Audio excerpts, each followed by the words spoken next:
no han perdido detalle. Arritxu y Pello han venido desde La Bastida hasta Lazcao con sus padres. Pues a conocer un poco de dónde viene la leche y cómo se termina todo el proceso, ¿no? Hasta llegar a estos yogures que tanto gustan a los críos. Tras ver un vídeo explicativo de 10 minutos sobre la vida en el caserío, se han dirigido a la cuadra. Está siendo un invierno muy duro y desde diciembre las vacas no salen a pastar a los prados del Valle del Goierri. Oraindik atera gabe kanpora, ezinezkoa da, dena lokaztuta dago, urasko eta barruan dauzkago. Y tras alimentar al ganado, han podido ver cómo se ordeñan y con esa leche cómo se hace el yogur.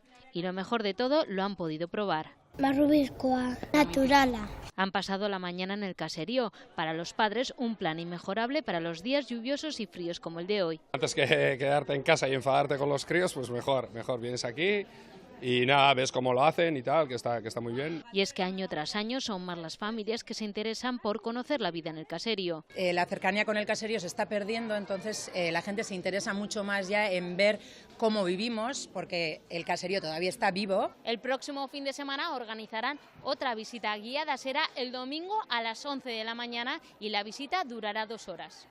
8 euros los adultos y 5 los niños. Es lo que cuesta la visita guiada. Eso sí, es imprescindible inscribirse con antelación.